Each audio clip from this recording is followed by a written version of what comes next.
бүгінгі видеомда мен сіздерге семіздік туралы айтқым келіп отыр. Наның бәрі асқазаныма қалай сыйған дейді ғой. Ашқарақ неден пайда болады? Сәлеметсіздер ме? Мен Сәриева Сеткүл сіздерге үй жағдайында қалай емделу керек және жалпы емделудің жолдарын айтып жүрем, және қандай ауру екенін ажырату жолдарын көбінесе сіздерге айтып жүрмін. Сондықтан бүгінгі видеомда мен сіздерге семіздік туралы айтқым келіп отыр. Семіздік. Яғни семіздік деген бір кісілер келеді маған. Мен тегі тамақты аз ішем дейді. Аз ішем, мүмкін емес дейді. Рас, семіздік гормональ өзгерістен де болады. Мысалы, бала туғанда, болмаса эндокриндік жағдайда да көп гормональ өзгерістер болады. Ондайда семіздікті кетіру мүмкін болмайды. Эндокринологқа қаралып, міндетті түрде қантты тапсырып, болмаса гормондарыңызды тапсырып, қаншалықты қандай өзгеріс бар екенін білулеріңіз керек. Ең бастысы, семіздіктің ең бастысы сол. Ал енді тағы да одан бөлек ашқарақтық болады. Адамдарда ашқарақтық болады. Ол ашқарақтық қай уақытта болады? Адамдардың бәрінде де ашқарақтық шығаруға болады. Мысалы, сіздің организміңіз дұрыс болмаса, бауыр майланып кетсе, іште шлак көп болса, ұйқы безіңіз ауырса, және мына ішкі организм дұрыс болмаған жағдайда көбінесе ашқарақтық пайда болады. Сонда сіздер кісілер жаңағы мен аз жеймін деп айтады. Тағы да соған тоқталып кеткім келіп отыр. Мен айтамын, жеген тамағыңызды бір тарелка қойып, бір күнгі тамақты өлшеңізші. Жерге жейтін тамағыңызды тура сондай тамақты мынаяққа үсті-үстіне сала беріңіз. Бөлектемей-ақ қойыңыз. Сонда сіз қанша тамақ жегеніңізді білесіз. Шынында да бір әйел соны ерінбей жасаған ғой. Ерінбей жасаған, мынаның бәрі асқазаныма қалай сыйған дейді ғой. Көрдіңіз бе? Адам өзі аңғармайды. Аз ғана тамақ жеп қойдым деп ойлайды. Сондықтан тамақты мөлшерден тыс жемей, ұқыптау жеу керек. Мөлшерден тыс қай уақытта жейміз біз? Ашқарақтық неден пайда болады? Бір тамақтың үстіне бір тамақ жесек. Мысалы, көже ішіп отыр дейік. Қазақ сөздерін айтайыншы. Көже, болмаса ет жеп отыр дейік. Еттің артын дастархан келеді, торт қосамыз. Оған белешиімізді, самсамызды бәрінен бір-бірден көреміз. Ал ішке келген тамақ қалай сіңсін? Айтыңыздаршы. Майлы тамақтың ішіне майлы тамақ, майлы тамақтың ішіне тәтті тамақ, тәтті тамақтың ішіне ащы тамақ іштік.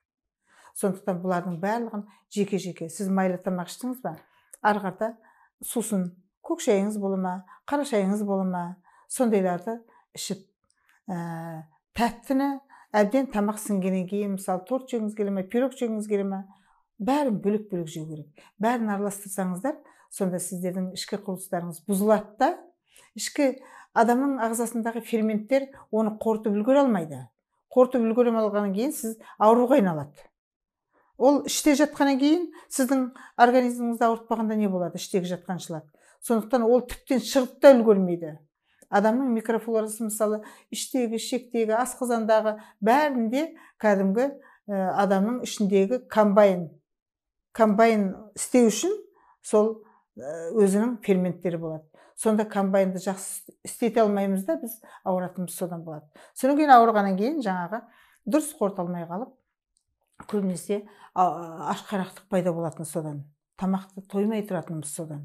Ал сіз аздан-аздан өз әр тағамды бөлек-бөлек жейтін болсаңыз, онда сіз семірмейсіз де, іс-әрекетіңіз көп болатын болса, жалқау болмасақ, онда сіз денсаулығыңыз қалыпты болады. Сондықтан семіздікті алдыменен егер семіріп кеткен болсаңыздар, іште шлак көбейіп кеткен болсаңыздар, бізде тазалау жолдары өте көп. Тазалау жолдары, мысалы, ауыздан неше түрлі шөпті ішіп тазалау, және құйрықтан кәдімгі клизма арқылы тазалау да болады. Оның 30 жылдың ішінде мен әбден оның амалын үйреніп алғанмын. Сондықтан тазаланып барып, өздеріңізді ретке келтіретін болсаңыздар, әп-әдемі болып шығасыздар. Сондықтан семірмейік. Семіріп кеткен жағдайда арықтаудың жолын менен сұрасаңыздар, кеңес беріп отыратын боламын. Тегін кеңес қой. Сіздерге тағы да бір ескертіп кеткім келіп тұр. Онлайн консультация деген болады. Онлайн консультацияға жататын ауру да болады, жатпайтын ауру да болады. Кейде маған ренжіп жатады. Сіз онлайн консультация бар деп айттыңыз ғой деп.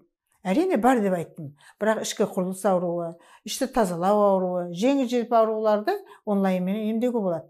Мысалы, буын ауруы, тағы да басқа күрделі ауруларды қалай телефонмен емделеміз айналайын-ау. Докторлар мысалы неше уақыт соған уақыт бөліп жатып зорға ем жасайды. Ал біз телефонмен емделгіміз келіп кетеді. телефонмен бәрібір онлайнға жатпайды. Сондықтан хабарласқан кезде міндетті түрде WhatsApp-қа жазыңыздар. WhatsApp-қа жазып, үнен кейін барып, мына онлайнға жатады, мына онлайнға жатпайды деп өзім айтатын боламын. Тіпті мен көмекшілерім емес, өзім көбінесе жауап беремін. Өйткені көмекшілер дұрыс жауап бермей қалуы мүмкін аурудың, бірақ үйренген олар, дегенмен аурудың ың-шыңын, жаңағы түпкі тамырын білетін болғандықтан өзім жауап беруге тырысамын. Әр уақытта сіздерге жауабым дайын. Жауапты қай уақытта аламын десеңіздер де болады.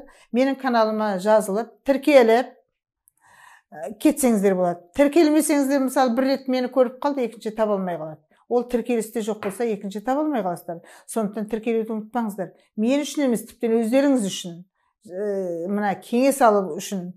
Онан кейін жаңағы комментарий жазуды ұмытпаңыздар, хабарласуды ұмытпаңыздар, лайк басып, қоңыраушаны басуды ұмытпаңыздар.